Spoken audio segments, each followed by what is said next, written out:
à toutes et à tous, merci de nous retrouver pour 30 minutes d'infos. Nous sommes mardi 20 avril 2021 et voici les titres. Les travaux d'aménagement de la place centrale de Götzenbrück touchent à leur fin. Ce mardi matin, le maire et le sous-préfet se sont rendus sur place pour voir l'avancée des travaux.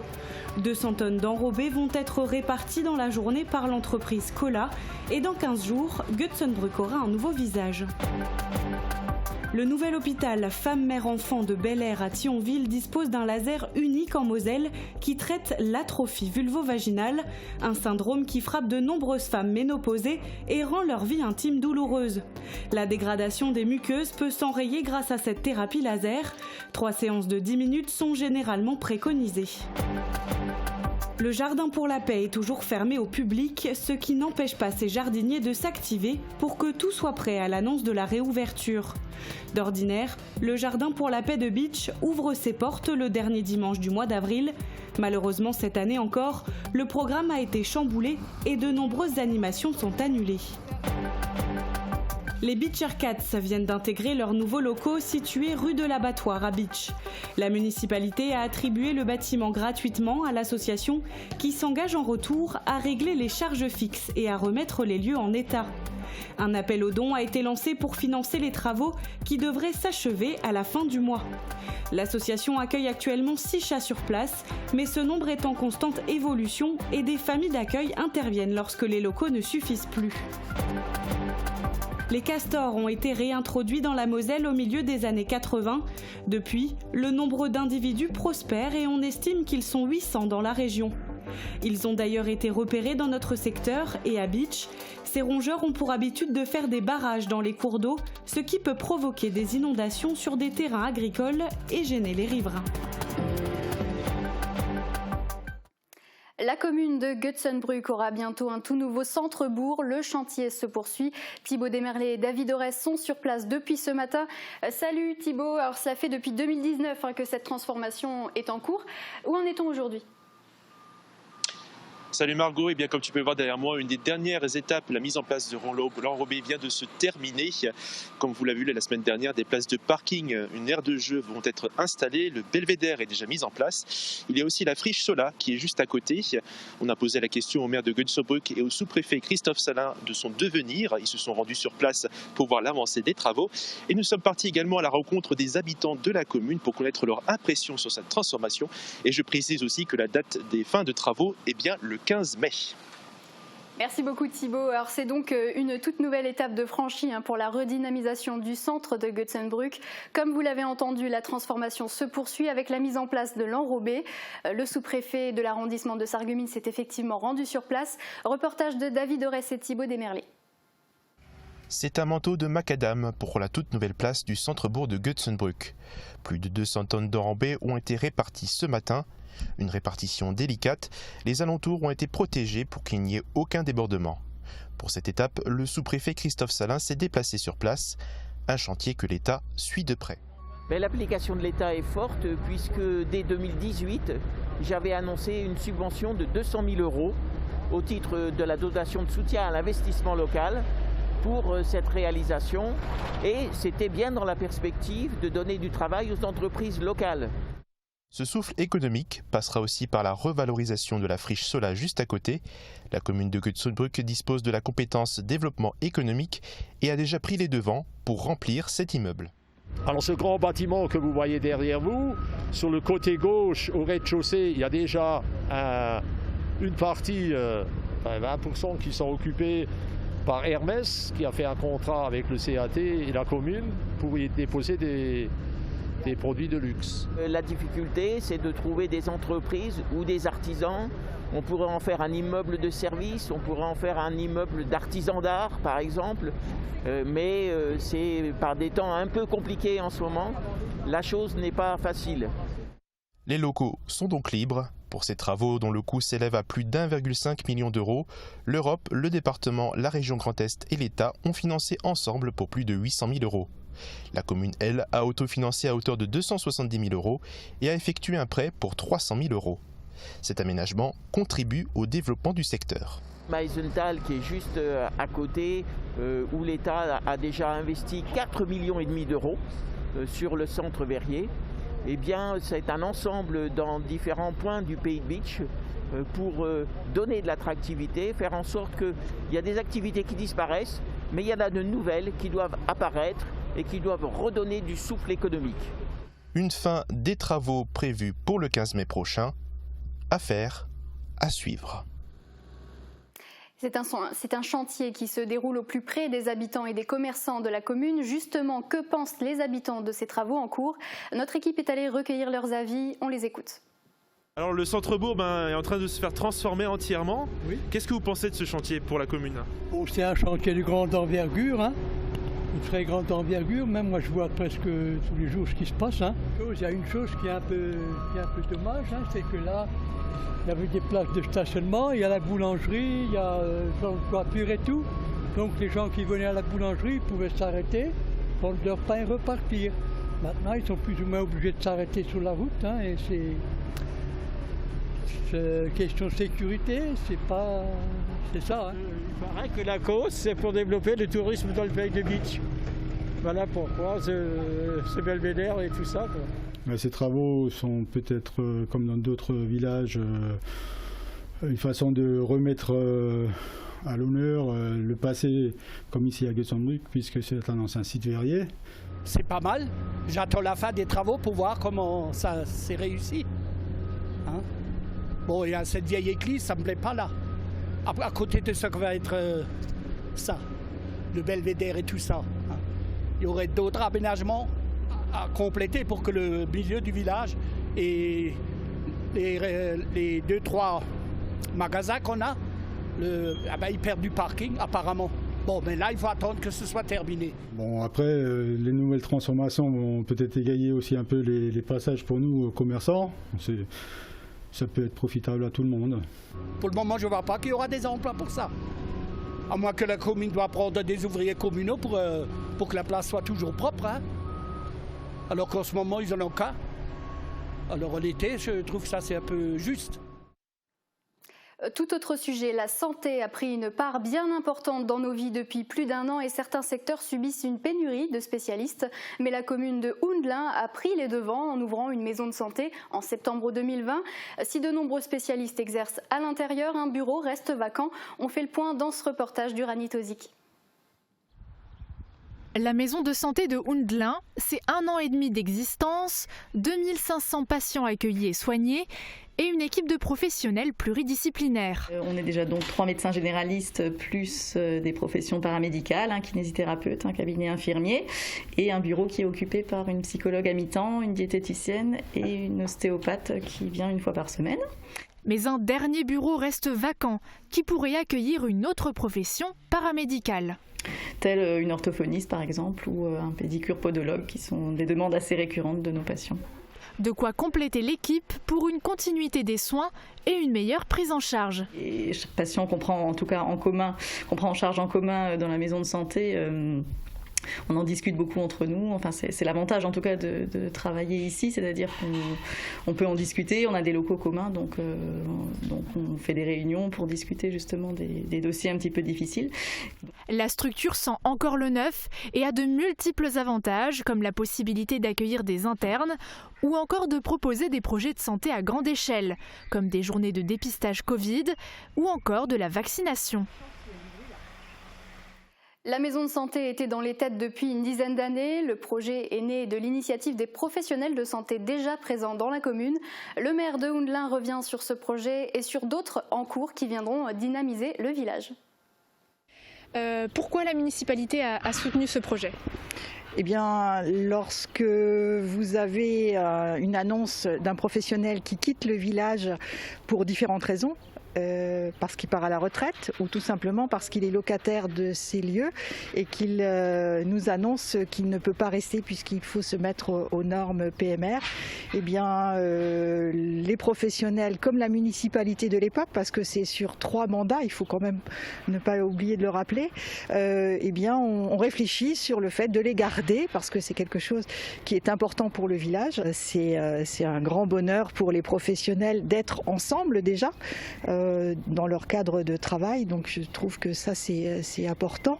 C'est aussi un pôle formation, donc ça permet aussi d'avoir des internes qui viennent en poste vacant, et donc c'est un pôle instructeur, donc ils ont un logement qui est à leur disposition pour pouvoir rester là pendant 6 mois, donc je pense que ça c'est un plus pour la commune.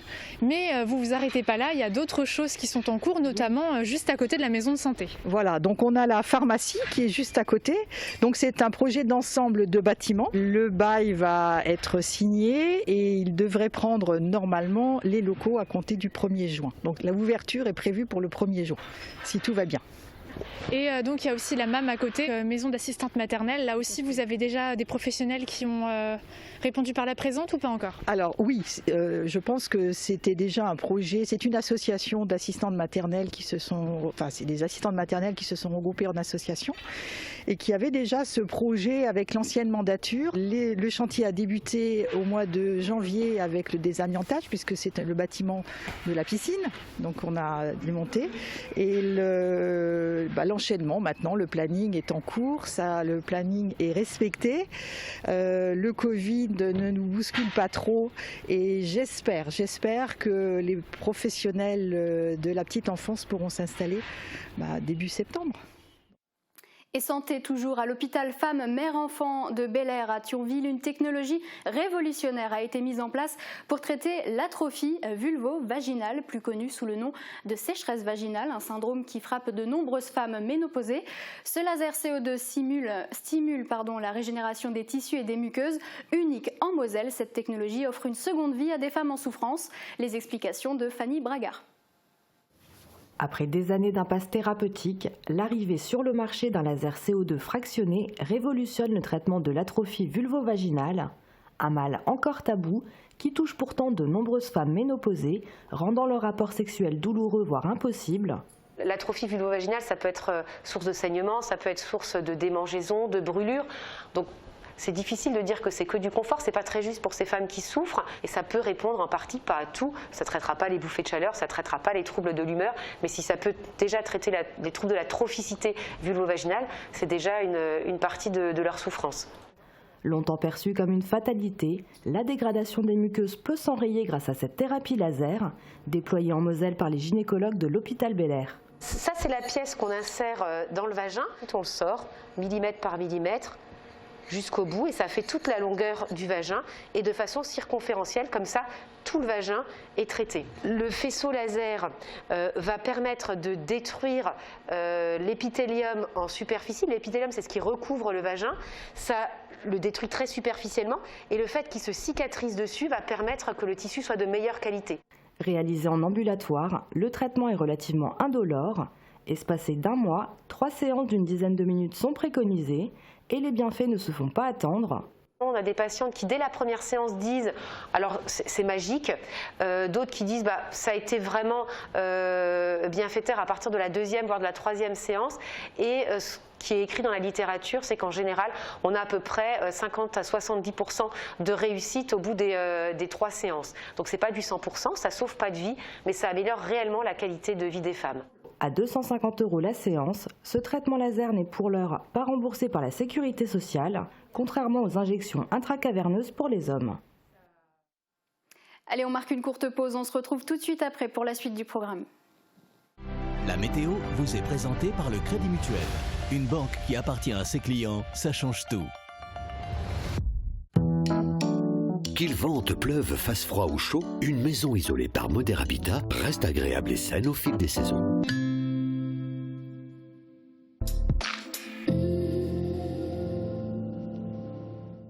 Bonjour tout le monde, je vous emmène aujourd'hui à la découverte d'une véritable chasse au trésor. Hier, posé sur notre boîte aux lettres, on a retrouvé un petit galet qui a piqué ma curiosité. Sur la face avant, on peut voir une magnifique Wonder Woman peinte à la main Et à l'arrière, on peut lire « Trouve mon galet 57200 Sarreguemines, garde-moi ou recache-moi » avec le petit logo de Facebook. Je me suis donc empressée d'aller faire mes petites recherches et j'ai trouvé plein de pages sur des secteurs différents qui regroupent des galets trouvés ou déposés qui n'attendent qu'à faire le tour du monde. Tout le monde peut y participer et décorer un galet qui sera ensuite déposé à un endroit où vous pouvez vous amuser à en chercher autour de chez vous et ensuite les garder ou les recacher ailleurs. C'est ce que j'ai décidé de faire aujourd'hui et j'ai choisi de le déposer ici, à Saint-Rinsmin. C'est maintenant à vous de continuer à le faire voyager.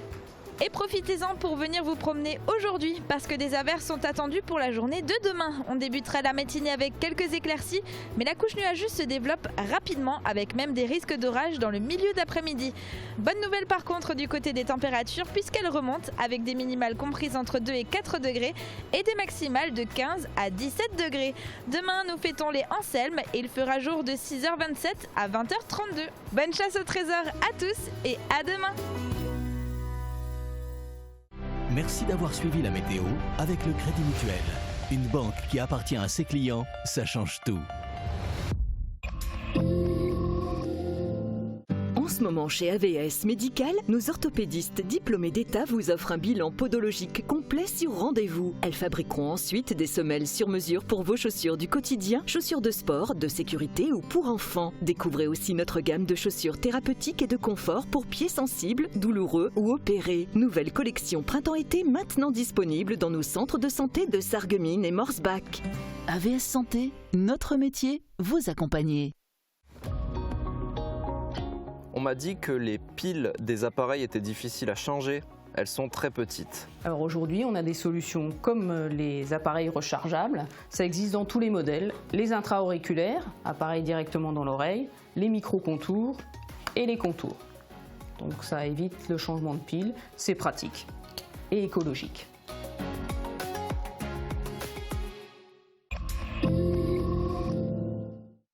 Platt is not dead, le Platt n'est pas mort, c'est la formule choisie par la ville de Sarreguemines pour le nouveau festival Miret de Platt.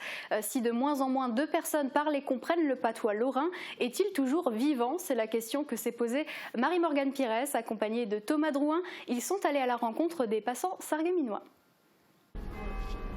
Zali Bissam, la ville de Sarreguemines a présenté le programme de son nouveau festival Miret de Platt. Et selon elle, le Platt est toujours vivant. Eh bien, c'est ce qu'on va vérifier tout de suite. C'est parti. Rede ihr Platt? Ja. Ab und zu. Ein bisschen. À quelle occasion vous parlez le Platt? Wenn ich mit meiner Freundin zusammen, aber meistens en Französisch. Oui, le patois, mais en principe le français plus. Ja, ehrlich. À quelle occasion vous parlez le Platt? Wenn ich mit alten Lied rede. Wir sind groß geworden mit den Eltern, die nur Deutsch geredet haben. Mein Vater hat fast nur Deutsch geredet. Meine Großmutter war von Saarbrücken, die hat auch nur Deutsch geredet. Und dann sind wir groß geworden mit Deutsch. À la maison, en ville, ici, beaucoup parlent le patois. Moi, je suis né à Saarbrücken, je parle allemand, le Hochdeutsch. Et le Platt, on le parle dans la famille. Voilà, entre amis. Comme si vous allez en Bretagne, ils parlent le breton. En Alsace, ils parlent l'alsacien. Est-ce que selon vous, le Platt est toujours vivant ici en Moselle-Est? De moins en moins. Mais je pense que ça se perd avec les nouvelles générations. On en parle moins avec les enfants ou les petits-enfants plutôt. Mais bon, c'est, je pense, une évolution. Mais c'est dommage. C'est courant, hein? Beaucoup. Ouais. Ma belle-mère, elle parlait aussi. Et... Bon, mais moi, à la maison, j'ai toujours parlé le français. Mes enfants, ils ne parlent pas l'allemand, sauf parce qu'ils travaillent en Allemagne. Ça se perd. Parce que ma fille, elle parle pour ainsi dire presque que le français. Elle n'a pas réussi. Elle commence maintenant un peu à apprendre l'allemand. Mais je trouve bien que les enfants commencent à l'école maternelle et au CP. Mon petit-fils, il commence à parler l'allemand à l'école. Et je trouve ça c'est bien. Ah oui. Mais ma mère, elle était de Meurthe-et-Moselle, donc on ne parlait pas à la maison le Platt. Mais moi, je suis depuis plus de 60 ans à Sarreguemines et donc Ich spreche gerade so gut Deutsch wie Platt und Französisch.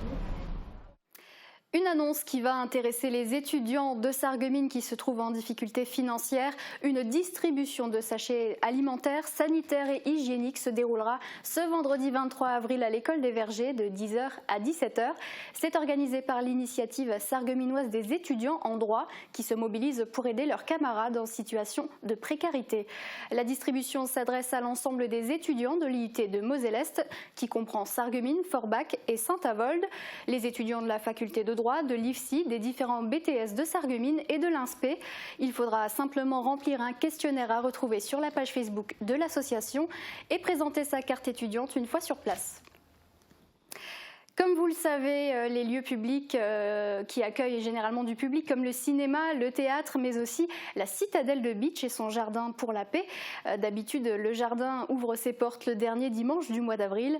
Aujourd'hui, la municipalité reste dans l'incertitude, mais ce qui n'empêche pas les jardiniers de s'activer en coulisses pour que tout soit prêt le jour J. Morane Grandcola est allée y faire un tour. Regardez. Le jardin pour la paix, c'est un des lieux incontournables de la ville de Bitche. Les années précédentes, il accueillait spectacles, ateliers, marchés et bien d'autres animations. Cette année, la ville de Bitche ne sait pas encore si le jardin rouvrira ses portes au public d'ici la fin du mois d'avril. Bitche et la population bitchoise est fière de son jardin, donc nous ne faisons que subir aujourd'hui les conséquences et les effets de la crise sanitaire, alors que ce jardin magnifique, très beau, Bitche est fier de son jardin, était d'abord un lieu d'agrément pour la population et c'est devenu assez rapidement un lieu d'attractivité pour l'ensemble du territoire grâce à son rayonnement. Et donc c'est avec regret que nous subissons les conséquences de cette crise, alors que les jardiniers commencent à s'activer pour rendre cet espace très agréable, ce lieu de déambulation, ce lieu poétique. Et pour ce qui doit être la 18e ouverture, les jardiniers ne se sont pas fait attendre pour commencer les préparatifs. Il faut nettoyer, désherber, tailler, peindre et souffler les feuilles mortes. Il y a du travail pour rendre cet espace aussi attrayant que possible. Et à côté de l'aspect chantier, il y a toute une partie de création, dont les nouveautés. Alors chaque année on fait une nouveauté au jardin, donc cette année on a 2 ou 3 endroits. On va améliorer le camping qu'on avait déjà l'année dernière. On va un peu modifier le jardin cupcake qu'on avait l'année dernière et un espace plus de détente, mais ça sera une surprise pour les visiteurs.